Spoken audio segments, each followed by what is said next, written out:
Islam, like a precious gem, has many beautiful facets. Explore with us now the facets of Islam. Assalamu alaikum wa rahmatullah. I'm Yusuf Estes, your host on Facets of Islam. And today I would like to talk about one of the most important facets of all Islam, and that's the subject of God. Who is God? Where is God? How do we know that there is a God? Is there proof? I've often reflected from the Bible and more recently from the Quran about the teachings offered about the God of the universe. In the Arabic language, he's called Allah. In the Hebrew language, we find a similar root, something referred to even now as Ilah or El, in Aramaic, Allah, and even in the Old Testament we find reference to Yahweh. We find reference in the New Testament to Eloi and Eli. All of these can be related to the characteristics of the one true God. In Arabic, the word Allah comes from Ilah. Ilah means something worshiped. Anything you worship is an Ilah. A rock, a stick, a stone, or a bone can be an Ilah to somebody. A star, the moon, the sun, whatever is worshipped is the Ilah. The plural is Aleha, the gods. But when we use the word Allah, this is unique and it's special because everything in Arabic language has gender, such as the sun, the moon, trees, rocks, stones. Anytime you mention something, you're going to find it has gender with it. Even a fly has gender, she. An ant, she. The sun, the moon, all of the different things are going to have male or female gender attached to it. We don't say it when we refer to Allah, and that's the only reason why Muslims use the word he when they speak about Allah. We don't say it. There isn't really a way to say it referring to Allah in Arabic. But the word Allah also has no gender. It's not male, it's not female. Another interesting thing about this word is it can't be made plural. I already showed you the plural of God, Aleha, gods. But Allah cannot have Allahs, for instance. It just doesn't work. There's only one. So the word itself means the only one to be worshipped. Not male, not female, never plural. This is the meaning of the word. Before I go any further, I already know there are going to be those who are going to say, hold on a second. I bought a Quran at the store the other day, or somebody gave me the Quran, and in the Quran, it clearly says he, over and over, he. Huwa alladhi khalaqa samawati wal ard. It says right here, huwa means he. It says it. Well, as I just explained, we don't say it about Allah. So we say he, out of respect, dignity, honor for the only God to worship. Okay, but wait a minute. Another question. Hold on. It says we created the heavens and earth. Khalaqna, which means we created. It says we. How do you deal with that? Well, actually it says in the Quran many times, we, our, us. So how do we resolve that? How are we going to come up with an answer for this? Clearly plural. Yes? No. As a matter of fact, this is called the royal we. Whenever a king or a queen decree a decree, they say we. This is well known. It's been established for centuries and centuries that the one who is the dictator or the main one in charge over everything, he uses this kind of statement, we. we declare the following. We. But he means me, myself, and I. Just me. In the same way, Allah uses this royal we. It's found in English, it's found in Arabic, and it's also found in Hebrew. So that we don't misunderstand, I want you to know the word itself, Allah, is the perfect name to use for the Almighty. Now, some people might say, and I've heard it said, that Allah has nothing to do with the God of the Bible. That's incorrect. It's very incorrect. And the person saying this obviously has no knowledge of it. Because, in fact, you can verify what I just told you real easy by going to the Bible in any hotel or motel. The Bibles that are placed there are put there by a group called the Gideon Society. And the beginning of each one of their Bibles has a description of the languages that they have also translated the Bible to. The first language they give you the example of is called Afrikaans language. The second one is Arabic. And in the Arabic language, it gives you a sample of the Bible. John chapter 3, verse 16. And it says, real clear, the verse that everybody knows it, for God so loved the world. It's how it starts out. For God so loved the world. The word in Arabic is Allah. So if you know that the Arabs today that are Christians, and there are many Christian Arabs, if you know they say Allah, and Arabic is an ancient language, then you have to agree, there's some validity to what I'm saying. Also, if you go to the Jewish book in Arabic, and that would be for any Arabs who happen to be Jews, you can open it up, page 1, and the word Allah in Genesis is there 17 times on the first page. Allah, Allah, Allah, Allah, Allah. Alif, Lam, Lam, Ha. It's right there, you can read it. So if Arab Jews and if Arab Christians are using this word, Allah, and you understand the meaning of it, then why would you continue to use the word God? Because the word God didn't exist at the time of any of the prophets. You see, the English language is where we get this word God from. And the English language didn't exist even 1,000 years ago. It wasn't until the Normans invaded the Saxons, and at that time implemented this language called Anglish for the Anglicans. And that's where it came from, this word, God. So nowhere in all the history of all the monotheistic religion will you find this word God, but you will find this word El, Ilah, Allah, and Allah. And this was used by the prophets. Now that I've established the source of the word, let's talk about what it actually means and how we understand it. The concept of Allah in Islam is that God is one. He's unique. He has no partners. He existed before all other of the creation. He is the only creator. All that's created is created by Him. And He's the only provider, the only sustainer of everything. Nothing exists except that He created it. And nothing continues except that He allows it to continue. He has full and complete power, total control at all times of everything. In other Facets of Islam programs that we've had, episodes, we've talked about this. We've even mentioned from the Quran His description of Himself being the ever-living, self-subsisting, that He never needs to rest or sleep.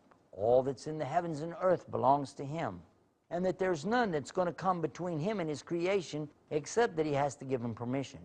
That He has full knowledge of everything that exists everywhere in the universe. And that you have no knowledge at all except the knowledge that He gives you.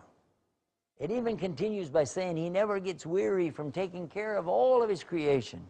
He's mighty, majestic, and powerful over all things. This is more or less a partial translation from ayah number 255 in chapter 2 of the Quran, Surah Baqarah, the cow. Many statements of Allah in the Quran indicate immediately that this is from the one and only creator of the universe. He tells us from the very beginning, Bismillahir Rahmanir Rahim, in the name of Allah, the all-merciful, the all-gracious, most merciful, most gracious, most benevolent. So many words, we try to come up for that. We've spoken about his names in other episodes. But who is this Allah? And he's telling us he created everything. Now here's a question. Here's a good question for you. If Allah is the only creator, and there isn't anything else that he didn't create, is Allah good? Answer is yes. It says so in the Quran. Is Allah ever bad? Of course not. Never. So then who created evil? Because if there's evil in the world, and you said that God is the only creator, where did evil come from? There's a good question. And I'm going to let you think about it. Think about that one while we take a break. We're going to come back and give you the answer to that and some other questions about Allah in the next part of our episode, Facets of Islam. Stay right there. We'll be right back. Assalamu alaikum. We're back. This is Yusuf Estes, your host here on Facets of Islam. We've been talking about Allah, the God, the one and only. We've explained already the meaning of the word Allah and a little bit about the aspects or the facets here of his characteristics, his attributes. Then we came to a question when we went to break, and the question was, is God good? Yes, God is good. God is pure. Okay, great. Is there evil in the world? Yes, there is. Where did it come from? Did God put evil in the world? If so, is God evil? Oh, good question. The answer is in the Quran. The answer is real clear. If you go through the 114 chapters of the Quran, you constantly see how Allah is telling you that he's the only God to worship, that he's all merciful, he is all loving, he's al-Wadud, the loving God. He's pure and he's good. But he also tells you where evil comes from. He tells you clearly. But I'll take you to one reference at the end, and then we'll go back to the beginning. The end of the Quran, chapter 113, next to the last. It goes something like this. A'udhu billahi minash shaitanir rajim. Bismillahir rahmanir rahim. Qul a'udhu bi rabbil falaq min sharri ma khalaqa. I'm going to stop right there because he gave you the answer. He's telling you to say, I seek refuge with the Lord of daybreak from the evil of that he created. The Lord of daybreak, of course, is Allah. He's the Lord of everything. But you say, I seek refuge with the Lord of daybreak from the evil of he created. Evil was created by Allah. Whoa, hold on. Now let's go back to the second chapter of the Quran, go all the way back to number 2, and look at verse 102. In the translation, it's going to tell you about 2 angels that God sent down to the people of Babylon. And he ordered the angels to warn the people about something they had called sihr, magic. So the angels told them, we're coming with something here called magic, sihr, but don't use it. This is the test. Don't use it. It's bad. And it's the kind of magic that can make a husband and wife separate and divorce. It's the kind of magic that can make things happen in people's lives. It's something here you got to be careful of. Don't use it. And they taught him magic. The 2 angels are called Harut and Marut. And they're mentioned right there. Go look it up. Read it for yourself. Chapter 2, verse 102. Now, right away, you're going to say, well, whoa. And all the other episodes of Facets of Islam, you guys have been telling us over and over and over, there's only one God, he has all the power, there is none to worship but him, magic's not real, superstition isn't for real. But now all of a sudden here you've got in your book, what are you saying? We're saying that Allah sent down this as a test. It's not really magic. What it is something that Allah allows to happen, because everything always happens by his permission.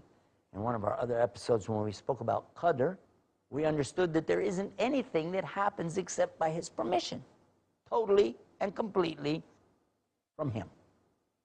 The life that we live in is a test, and he's put good things in this life and bad things in this life. And he's given us the choice. Without the evil, without these superstitions, magic, and so on, then the choice wouldn't be the same, would it? Now let's come to the subject of prophets. Prophets have miracles. Oh, look, here's a prophet who threw a stick down, it became a snake.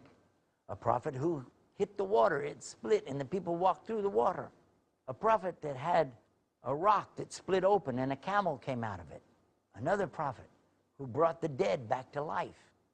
And another prophet who was able to cure the sick and the lame and make them be able to walk again. Somebody's blind and now they can see. Oh, doesn't that mean these prophets, maybe they have some kind of powers with Allah? Huh? But in fact, that's not true.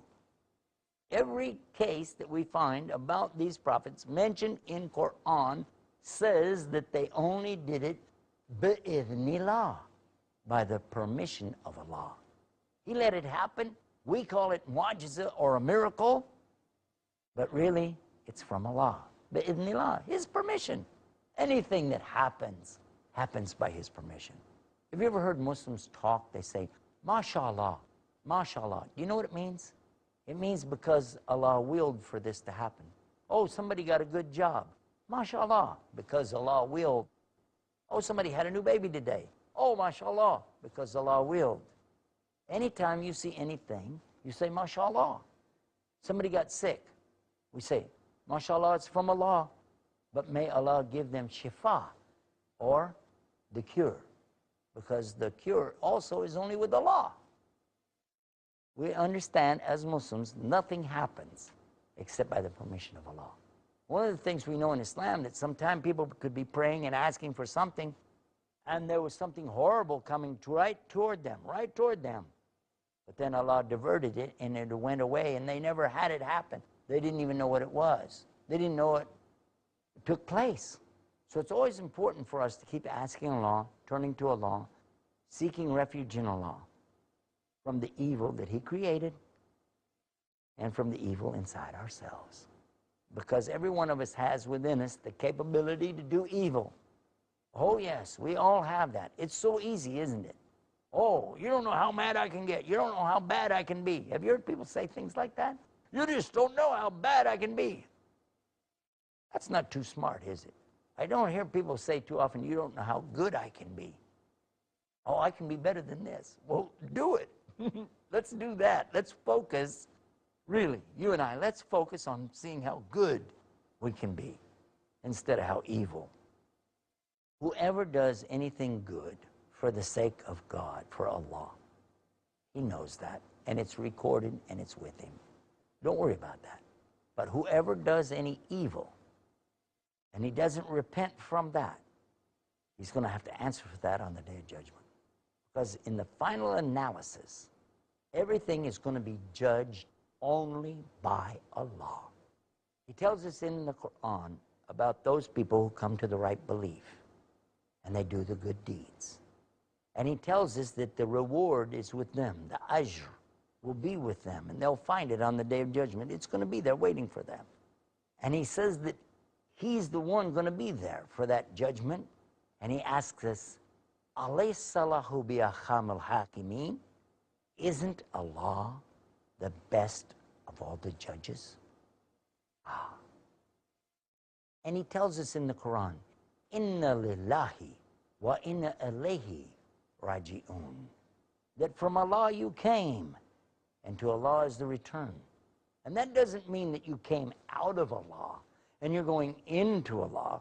It means you were in front of Allah in the beginning, and you're going to be back in front of Him again at the end. He asked all of us when we were in the backbone of Adam, He asked us, am I not your Lord?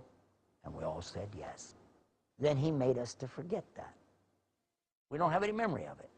In Arabic, we're called insan, which means from the same root as the word nasiya. Ana nasiya, I forgot. The one that's created to forget, the human, insan, has forgotten that he's been in front of his Lord, and he forgets that he's going to be in front of his Lord again. And throughout the Quran, Allah tells us over and over, Adhkar Allah, Adhkar, dhikr of Allah. Remember Allah. La tansa, dhikr Allah. Don't forget to remember Allah. Remind each other about Allah. Tawasaw, encourage and exhort each other to remember the haqq of Allah. Remember, think, realize. Allah is reminding you and telling you to remind each other. Think about Allah. Be afraid of Allah. How are you stealing when you know Allah is watching you? How are you cheating and you know He's listening to every word you're saying? How is it that you could go out here and commit these sins, adultery, drinking, smoking, cheating, lying, killing? How can you do all of these things knowing you're in the presence of Almighty God? How? And Allah is as close to you as your jugular vein. But He's never in His creation. He comes in the last part of the night to take the prayers of the believers, but still He's not like His creation.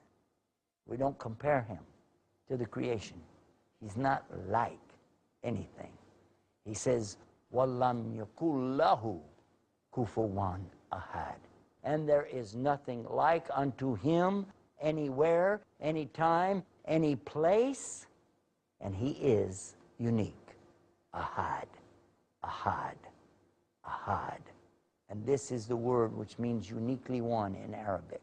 And if you believe that Allah is uniquely one and that He's the only God, and you believe that you need to turn to Him, then do it now. Do it before it's too late. Nobody knows how long you're going to live, and only Allah lives forever. This is one of the most important facets of Islam. Allah. Wassalamu alaikum wa rahmatullahi wa barakatuh.